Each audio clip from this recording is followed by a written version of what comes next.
नारी तुम नारायणी, तुम ही जीवन दायिनी, समय चक्र की तेज चाल को संभालने वाली तुम ही कष्ट वाहिनी।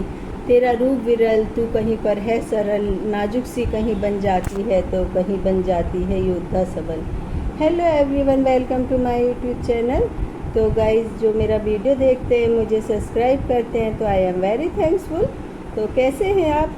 और आप लोगों को क्या मेरी लिखी हुई स्टोरी पसंद नहीं आती है? आजकल ना लोग बहुत ही कम व्यूज़ भेजते हैं। तो गाइज, एक औरत के धैर्य, त्याग और कर्मठता के जो रिश्ते होते हैं ना, वे उनको अंतिम क्षणों तक निभाने की पूरी कोशिश करती है। और रिश्ते निभाते निभाते यदि उसकी भावनाओं को कुचला जा रहा है, उसके मान सम्मान की धज्जियाँ उड़ाई जा रही हैं और अपनी आंखों से वो अपने पति के चरित्र को गिरते हुए देख रही है, तो दबे पांव बिना किसी आहट के, बिना किसी शोर के वह अपने पति को दिलो दिमाग और सोच से निकाल फेंकती है। और यदि उस घर में वह कर्तव्य निभाती है तो वो सास ससुर और बच्चों और इंसानियत के नाते। तो गाइस, आज मैं एक ऐसी ही कहानी का ऑडियो लेकर के आई हूँ। नित्या बहुत गरीब फैमिली से थी, लेकिन वह बहुत रईस परिवार में शादी होकर आई थी और उसके पति प्रपंच 3 भाई बहनों में सबसे बड़े थे। और नित्या मायके में भी घर की बहुत जिम्मेदारी थी, क्योंकि उसकी मदर अक्सर बहुत ज़्यादा बीमार रहती थी और छोटे भाई बहनों को स्कूल भेजना, उनका नाश्ता खाना तैयार करना, फिर खुद कॉलेज जाना। तो इसलिए जब नित्या शादी होकर के आई तो घर का काम करना जिम्मेदारी नहीं लगता था, उसको लगता था कि वह अपने घर परिवार की ही सेवा कर रही है।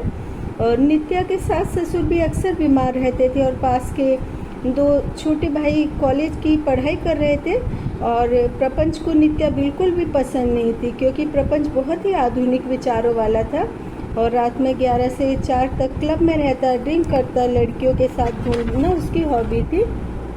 और नित्या जब ससुराल आई तो उसकी सास ने उसको बताया कि घर का इतना बड़ा बिजनेस है और यह बिजनेस हमारा बेटा ही देखता है, तो घर के लिए इसको बहुत कम टाइम मिल पाता है। और नित्या सुबह से शाम तक पति का इंतजार नहीं करती थी, बल्कि अपने ससुराल में सास ससुर की सेवा करती थी। और प्रपंच के भाई कॉलेज की पढ़ाई करते थे तो पढ़ाई में उनकी मदद करती थी, उनकी प्रैक्टिकल फाइल वगैरह बनाती थी।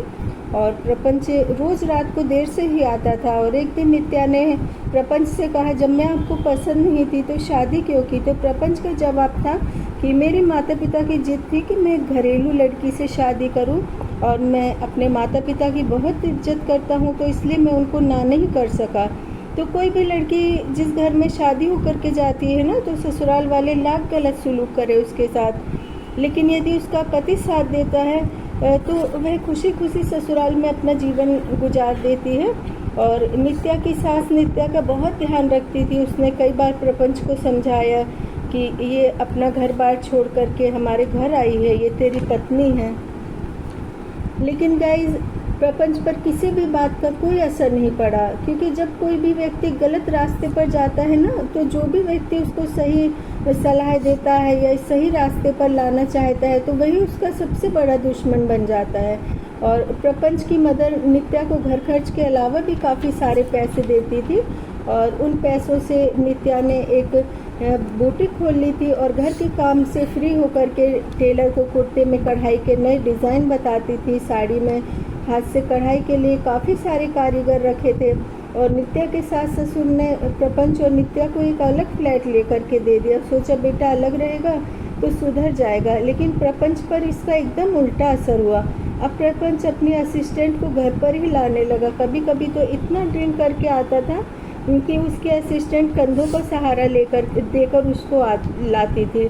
और नित्या अपने जीवन में कुछ अलग फैसला नहीं ले सकती थी, क्योंकि यदि औरत के साथ कितना भी गलत हो रहा है, लेकिन यदि वो कुछ अलग फैसला ले लेती है तो सभी लोग, यहाँ तक कि औरतें भी उसको ही गलत ठहराती हैं। और एक दिन रात में सोते सोते प्रपंच को पैरालिसिस का अटैक आ गया और वो चल फिर भी नहीं सकता था। और उसके दोस्त, उसके असिस्टेंट ने इस बात का फ़ायदा उठा करके उसके बिजनेस पर कब्जा कर लिया। और नित्या प्रपंच की पूरी सेवा करती थी, साथ ही बुटीक भी चलाती थी।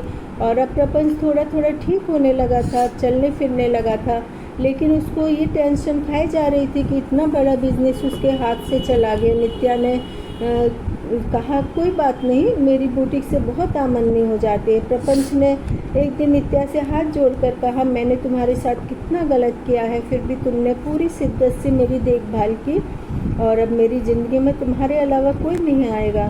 तो नित्या ने कहा, मैंने आपकी देखभाल आपको पाने के लिए नहीं की, ये तो मेरा इंसानियत का धर्म था। और जितनी जिल्लत भरी ज़िंदगी आपने मुझे दी तो उसको मैं कभी भी नहीं भूल सकती। और जब तक मेरी सांसें चलती रहेंगी आपका दिया धोखा, आपका अपमान मैं कभी नहीं भूल सकूंगी। लेकिन एक इंसानियत के नाते उम्र भर आपकी देखभाल करूंगी। प्रपंच की आंखों में पश्चाताप के आंसू थे। उसके हाथ से एक झटके में सब कुछ फिसल गया।